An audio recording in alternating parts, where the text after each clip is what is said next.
नमस्कार साथियों, स्वागत है आप सभी का एक बार फिर से लर्निंग विद डीसी पे। साथियों, ये हमारा वीडियो है अधिगम से संबंधित पार्ट 3 है ये। इससे पहले 2 पार्ट अपलोड कर दिए गए हैं। अगर आप चैनल पर नए हैं और आपने वो पार्ट्स नहीं देखे हैं तो पहले उनको देख लीजिएगा। काफ़ी इंपॉर्टेंट सवालों का कंपाइलेशन चल रहा है। अधिगम से जितने भी प्रकार के सवाल बन सकते हैं वो सारे के सारे यहाँ पर कंपाइल किए गए हैं। चलिए शुरू करते हैं आज के सवाल से। देखिएगा, क्वेश्चन कह रहा है अनुभव तथा प्रशिक्षण के व्यवहार का उन्नयन अधिगम है। ये किसने कहा था? एक परिभाषा है, कथन है, और ये इम्पोर्टेंट कथन है साथियों अधिगम से। ये रीड 2018 में पूछा गया है, बहुत ही ज़्यादा इंपॉर्टेंट है और आरपीएससी लेक्चरर एग्ज़ाम्स में मोस्ट ऑफ द टाइम ये फ्रीक्वेंटली पूछा जाने वाला क्वेश्चन है। क्वेश्चन कह रहा है अनुभव तथा प्रशिक्षण के द्वारा व्यवहार का उन्नयन या बदलाव अधिगम है। ये किसने कहा था? तो साथियों ऑप्शन है आपके क्रोनबेक, गेट्स, स्किनर और कोहलर। तो साथियों ये जो परिभाषा है ये है गेट्स व अन्य की, तो ऑप्शन बी यहाँ पर राइट हो जाएगा, गेट्स व अन्य। नेक्स्ट क्वेश्चन देखिएगा, चिंतन का संबंध मानव के लिए किस पक्ष से होता है? ऑप्शन है संज्ञानात्मक, भावात्मक, क्रियात्मक और उपरोक्त सभी। तो साथियों चिंतन जो होता है वो सीधा सीधा संबंधित होता है किससे? संज्ञानात्मक से। ठीक है, तो संज्ञानात्मक पक्ष से संबंधित होता है चिंतन। तो ऑप्शन ए यहाँ पर राइट हो जाएगा, संज्ञानात्मक। नेक्स्ट क्वेश्चन देखिएगा, अन्वेषण उपागम के लाभ हैं। ऑप्शन है वैज्ञानिक प्रकृति के निकट होता है, तार्किक चिंतन में सहायक और आगमन पद्धति का अनुसरण, और लास्ट ऑप्शन है इसका उपरोक्त सभी। तो देखिएगा साथियों, अन्वेषण उपागम जो होता है वो सारी चीज़ों में काम करता है। आप इससे वैज्ञानिक प्रकृति जो है वो विकसित कर सकते हो बच्चे में। खोज प्रकृति की बात हो रही है यहाँ पर, खोज विधि की बात हो रही है, तो उससे वैज्ञानिक प्रकृति विकसित होती है। तार्किक चिंतन में सहायता करता है और आगमन पद्धति का अनुसरण भी करता है। तो यहाँ पर ऑप्शन डी राइट हो जाएगा, उपरोक्त सभी यहाँ पर सही है। नेक्स्ट क्वेश्चन देखिएगा, इंपॉर्टेंट है, समस्या समाधान उपागम उपयोगी है, किस चीज़ में है? ऑप्शन है उच्च स्तर हेतु, निम्न स्तर हेतु, लिखने हेतु और बोलने हेतु। तो समस्या समाधान जो उपागम है वो साथियों उच्च स्तर हेतु उपयोगी होता है, इसलिए ऑप्शन ए यहाँ पर राइट हो जाएगा, उच्च स्तर हेतु। बढ़ते हैं नेक्स्ट स्लाइड की ओर। देखिएगा नेक्स्ट क्वेश्चन, अधिगम का क्षेत्र सिद्धांत किसने प्रतिपादित किया? ऑप्शन है आपके कोहलर, हल, लेविन और पावलोव। ये साथियों प्रीवियस वीडियो में भी सवाल आ चुका है। एक बार फिर से देखिएगा क्वेश्चन, अधिगम का क्षेत्र सिद्धांत किसने प्रतिपादित किया? ऑप्शन है कोहलर, हल, लेविन और पावलोव। तो साथियों इसका राइट आंसर जाएगा ऑप्शन सी, कुर्ट लेविन द्वारा दिया गया था अधिगम या तलरूप क्षेत्र सिद्धांत जिसको बोलते हैं। ऑप्शन सी यहाँ पर राइट हो जाएगा। नेक्स्ट क्वेश्चन देखिएगा, अभिप्रेरणा किसी व्यक्ति में कार्य करने की प्रवृत्ति जागृत करना है, ये कथन किसका है? इंपॉर्टेंट सवाल है। ऑप्शन है स्किनर, एटकिंसन, गुड और सिगमंड फ्राइड। तो साथियों अभिप्रेरणा द्वारा किसी व्यक्ति में कार्य करने की प्रवृत्ति जागृत करना, ये कथन कहा गया था एटकिंसन द्वारा, इसलिए ऑप्शन बी यहाँ पर राइट हो जाएगा, एटकिंसन।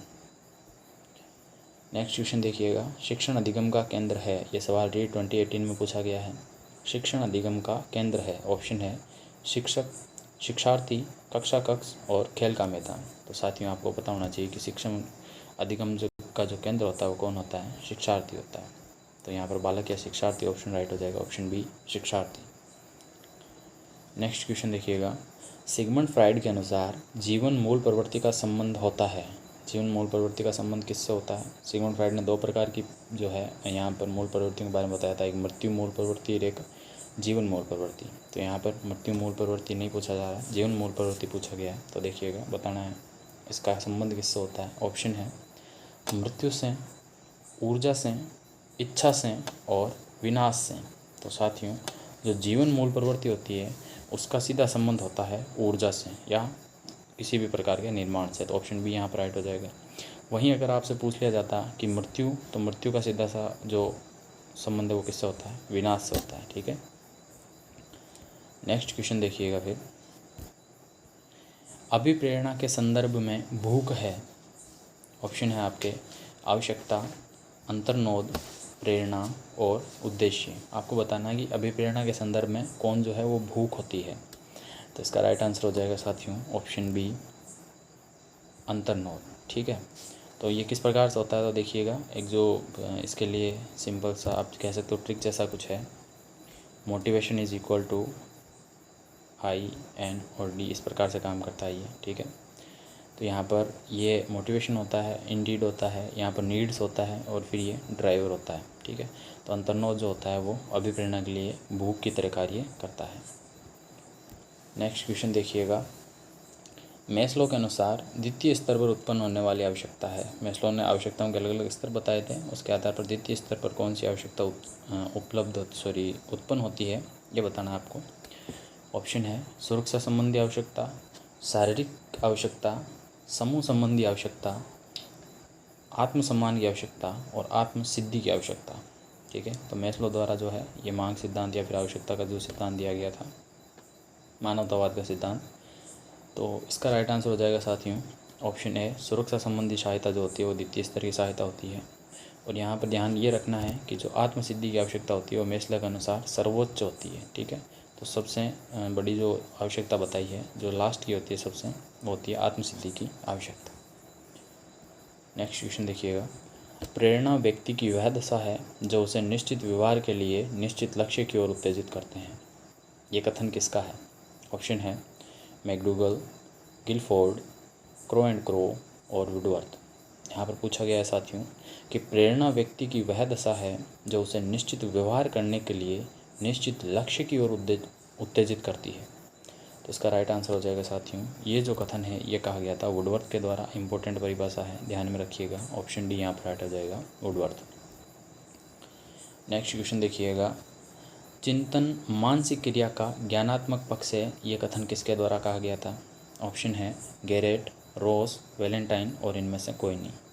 तो साथियों चिंतन जो होता है मानसिक क्रिया का एक ज्ञानात्मक पक्ष है, ये कथन किसके द्वारा कहा गया था? तो ऑप्शन बी यहाँ पर राइट हो जाएगा, रोस ने ये बात कही थी कि चिंतन जो होता है वो मानसिक क्रिया का एक ज्ञानात्मक पक्ष होता है। नेक्स्ट क्वेश्चन देखिएगा, बाहरी अभिप्रेरणा में समावेशित किया जाएगा, निम्न में से किसको समावेशित किया जाएगा? तो देखिएगा ऑप्शन है प्रशंसा, प्रतिद्वंदिता, पुरस्कार व दंड और परिणाम का ज्ञान। ऑप्शन है आपके, ऑप्शन ए 1 व 2, ऑप्शन बी 2 व 3, ऑप्शन सी 1 व 4, ऑप्शन डी सभी। तो आपसे पूछा गया है साथियों कि बाहरी अभिप्रेरणा जो है इसमें कौन कौन सी चीज़ें आती हैं। तो देखिए, जब आप किसी की प्रशंसा करते हो तो ये भी क्या एक तरह की बाहरी प्रेरणा है। जो एक स्वच्छ प्रतिद्वंदिता होती है, किसी भी प्रकार का कंपटीशन होता है, बाहरी अभिप्रेरणा है। पुरस्कार और दंड बिल्कुल बाहरी अभिप्रेरणा है। और परिणाम का ज्ञान, यह भी बाहरी अभिप्रेरणा है। तो यहाँ पर जितने भी जो ऑप्शन है वो सारे के सारे क्या हैं? बाहरी अभिप्रेरणा है। इसलिए यहाँ पर ऑप्शन डी राइट हो जाएगा, सभी। नेक्स्ट क्वेश्चन देखिएगा, अधिगम शब्द में वातावरण संबंधी आवश्यकताओं की पूर्ति के लिए व्यवहार में होने वाले सभी प्रकार के परिवर्तन सम्मिलित हैं। ये परिभाषा या कथन जो है वो किससे संबंधित है? ऑप्शन है गेट्स, गार्डनर मर्फी, वुडवर्थ और क्रो एंड क्रो। तो साथियों ये जो सवाल है आरपीएससी लेक्चर में पूछा गया है। सवाल फिर से बता देता हूँ एक बार कि अधिगम शब्द में वातावरण संबंधी आवश्यकताओं की पूर्ति के लिए व्यवहार में होने वाले सभी प्रकार के परिवर्तन सम्मिलित होते हैं। ये किसके द्वारा कहा गया था? तो साथियों ये कथन जो है ये है गार्डनर मर्फी के, ध्यान में रखिएगा, इंपॉर्टेंट सवाल है। नेक्स्ट क्वेश्चन देखिएगा, कौन सी विशेषता आंतरिक रूप से अभिप्रेरित बच्चों के लिए सही नहीं है? आपको बताना है कि जो चीज़ है वो आंतरिक, कौन सा जो है ऑप्शन आंतरिक रूप से अभिप्रेरित बच्चों से बिलोंग नहीं करता है। ऑप्शन है वे हमेशा सफल होते हैं, उन्हें कार्य करने में आनंद आता है, वे कार्य करते समय उच्च स्तर की ऊर्जा प्रदर्शित करते हैं और वे चुनौती भरे कार्यों को पसंद करते हैं। तो देखिए साथियों, जो आंतरिक रूप से अभिप्रेरित बच्चे होते हैं तो सीधी सी बात है उनमें ऊर्जा का स्तर तो उच्च होना ही है, ठीक है। और साथ ही साथ उन्हें आनंद भी, जो जब ऊर्जा का स्तर ज़्यादा होगा तो उन्हें खुद से ही आनंद भी महसूस होगा। तो ऑप्शन बी भी राइट है, ऑप्शन जो सी है वो भी राइट है और ऑप्शन डी भी राइट है। लेकिन इस चीज़ की गारंटी नहीं होती है साथियों कि वो हमेशा सफल ही होंगे, क्योंकि असफलता सभी के लिए होती है, ठीक है। तो यहाँ पर ऑप्शन ए जो है वो यहाँ पर गलत है कि बच्चे जो आंतरिक रूप से अभिप्रेरित होते हैं वो ज़रूरी नहीं कि हमेशा सफल ही हो। बढ़ते हैं नेक्स्ट क्वेश्चन की ओर। चिंतन के प्रमुख प्रकारों में है, आपको बताना कौन कौन से जो है चिंतन के प्रमुख प्रकार हैं। ऑप्शन है कल्पनात्मक चिंतन, प्रत्यक्षात्मक चिंतन, प्रतीकात्मक चिंतन और उपरोक्त सभी। तो साथियों ये जो सभी है वो सारे के सारे चिंतन के प्रकार आते हैं, जिनमें कल्पनात्मक है, प्रत्यक्षात्मक है और प्रत्यात्मक भी सम्मिलित होता है। बढ़ते हैं नेक्स्ट क्वेश्चन की ओर। अभिप्रेरणा को अधिगम का आधार किसने कहा है, ये बताना है। मोस्ट इम्पोर्टेंट सवाल है साथियों। अभिप्रेरणा को अधिगम का आधार किसने कहा है? ऑप्शन है वैलेंटाइन, सोरेनसन, हरलोग और वाटसन। तो साथियों इसका राइट आंसर हो जाएगा ऑप्शन बी। सोरेनसन ने जो है अभिप्रेरणा को अधिगम का क्या कहा है, आधार कहा है, तो ऑप्शन बी यहाँ पर राइट हो जाएगा। नेक्स्ट क्वेश्चन देखिएगा, अंतर्नोद और अभिप्रेरणा में क्या संबंध है? ऑप्शन है अंतर्नोद का संबंध केवल लक्ष्य से है, अभिप्रेरणा का संबंध साधन से है। दोनों एक ही सिक्के के दो पहलू हैं। अभिप्रेरणा का संबंध लक्ष्य से है और अंतर्नोद और उसे बढ़ाने में गति देता है। तो इनमें से कौन सा ऑप्शन राइट है वो चीज़ बतानी है आपको साथियों। तो देखिएगा इस क्वेश्चन का आंसर हो जाएगा ऑप्शन डी। अभिप्रेरणा का संबंध लक्ष्य से होता है और अंतर्नोद का कार्य क्या होता है, उसे बढ़ने में गति प्रदान करना होता है। अभी हमने देखा था कि अंतर्नोद जो होता है वो क्या करता है, भूख की तरह कार्य करता है, ठीक है। और जब हमको भूख लगती है तो हम क्या करते हैं, भोजन की तलाश करते हैं। तो ये ठीक वैसे ही कार्य करता है। तो अंतर्नोद क्या करता है, ये गति बढ़ाने में सहायता करता है। सेकंड लास्ट क्वेश्चन देखिएगा साथियों। किसी अरुचिकर कार्य को संपन्न कराने के लिए शिक्षक को विद्यार्थियों को किस प्रकार से अभिप्रेरित करना चाहिए? अभिप्रेरण किस प्रकार का होना चाहिए उसके बारे में सवाल पूछा गया है। ऑप्शन है पिटाई का डर दिखाकर, परीक्षा में फेल करने की धमकी देकर, घर पर शिकायत का भय दिखाकर और छात्रों को समय समय पर सफलता एवं प्रगति का ज्ञान देकर। तो साथियों ऐसे जो सवाल हैं मोस्ट ऑफ द टाइम आपको ध्यान रखना है कि कभी भी आपको नेगेटिव बताने वाले कोई भी ऑप्शन को सेलेक्ट नहीं करना है। तो देखिएगा यहाँ पर ऑप्शन देखिएगा एक बार। पिटाई का डर दिखाकर बिल्कुल नेगेटिव चीज़ है, आपको ध्यान रखना है, ये ऑप्शन जो है राइट नहीं होगा कभी भी। फेल करने की धमकी देकर नहीं होगा, शिकायत का भय दिखाकर नहीं होगा। तो फिर आपके पास एक ही ऑप्शन बचता है कि अगर आप छात्रों को समय समय पर सफलता और प्रगति का ज्ञान दिखाएं या उनको मोटिवेट करते हैं तो फिर क्या हो जाएगा, उनको अभिप्रेरित किया जा सकता है। तो ऑप्शन डी यहाँ पर राइट हो जाएगा, छात्रों को समय समय पर सफलता एवं प्रगति का ज्ञान देकर।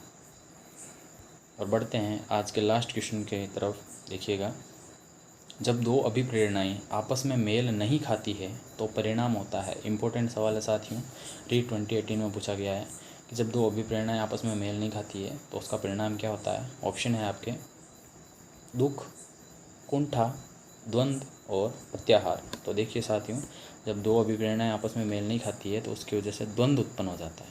तो ऑप्शन सी यहाँ पर राइट हो जाएगा, द्वंद्व। तो ये था अब अधिगम का पार्ट 3, जिसमें आपको और ज़्यादा बेहतरीन 20 सवालों का कंपाइलेशन मिला है। आई होप आपको वीडियो पसंद आया होगा। अगर आप चैनल पर नए हैं और आपको कंटेंट पसंद आ रहा है तो चैनल को सब्सक्राइब कीजिएगा और वीडियो को शेयर कीजिएगा। मिलते हैं नेक्स्ट वीडियो में, तब तक के लिए जय हिंद।